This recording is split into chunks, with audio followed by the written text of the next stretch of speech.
Good evening, Hornet fans. We're here with Brad Cumbest. Brad's actually in the woods in Starkville doing some plotting, I guess. And there it is. We lost feed for a second. Doing some plotting and preparing for hunting season. Brad and his national championship Bulldogs will receive their national championship rings this weekend. So he's not able to be in Hurley. He's in Starkville. So I know he's excited about that. Brad, thank you for being a part of our show this evening. Yes, sir. Yeah, I'm just glad to be a part of it. So we're going to go ahead and ask you the question right now. Everybody wants to know where's number 25 at on the sideline? Will we get to see that again? We know you're still playing baseball, but everybody wants to know about football. So what can you tell us about that? When I got back from Omaha, I had to have so that put me out all football season. So I just took a medical red shirt in football, and I'll be back next year. Okay. All right. So the Omaha thing, man, that's pretty exciting. Of course, as a Mississippi State fan, that is like a once in a lifetime thing. My family and I, we made the trip up there. Talk about some of that, man. Like, what was that like? The whole thing, though, just a super regional, the whole thing, all the way up there. What was your experience like?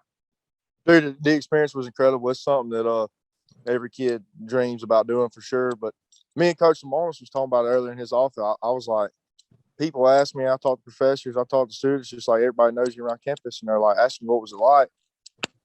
It happened so fast, man. I couldn't really get to embrace it. It was happening so fast. I couldn't really get to enjoy all of it, you know. So it's just something I'll never forget the rest of my life. That's right. I know for my family and I, it was like an impromptu, man. We left Hurley. We didn't have tickets or a hotel. We just drove to Omaha. So it's something we won't ever remember. We won't ever forget as fans either. Was there a time in that run that you was like, man, this might really happen? Because I mean, like I've been a Bulldog fan my whole life, and it's always sort of like, all right, when's that other shoe going to fall? When's the disappointment coming? Is there a time you was like, we might really be the national champions here?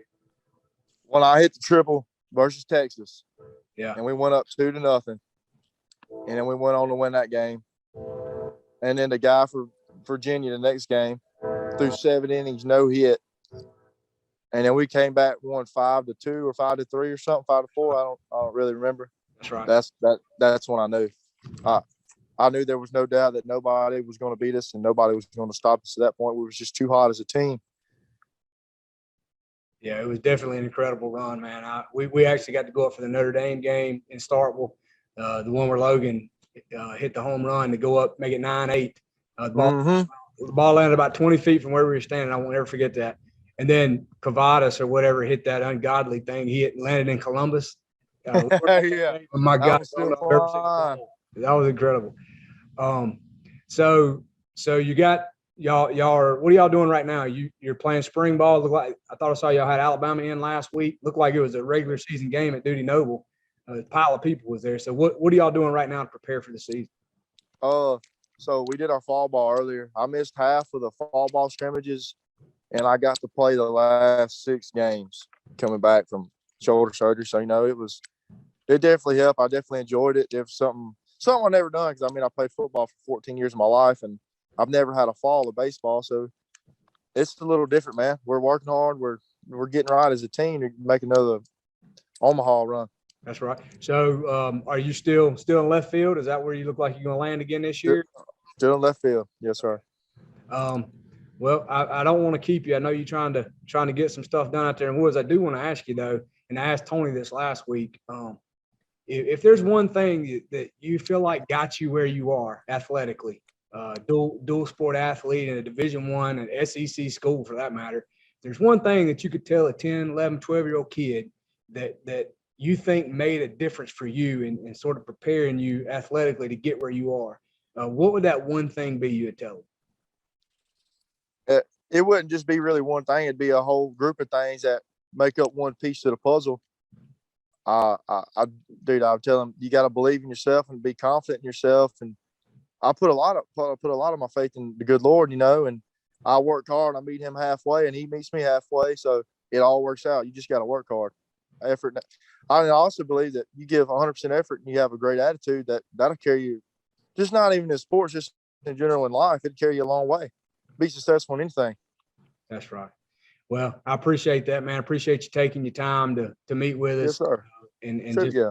offer some encouragement to those young guys that'll watch this back. I know the guys that play on Friday night that I get, I'm sure you did it too, because we called some of your games and y'all go back and get to kind of crack on each other Yeah. I know what you're saying. yeah. So y'all, speaking of that, man, y'all had some good games. I was talking to Tony about the Poplarville game over there. That was probably one of the best high school football games I've ever watched.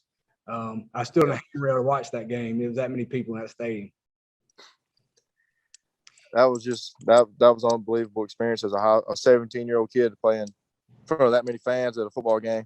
That's right. It does pale in comparison though to being in in a national championship, in Omaha, Nebraska. Yeah. But still, that says a lot that you even remember that, and so definitely something that none of Hurley has forgotten at least.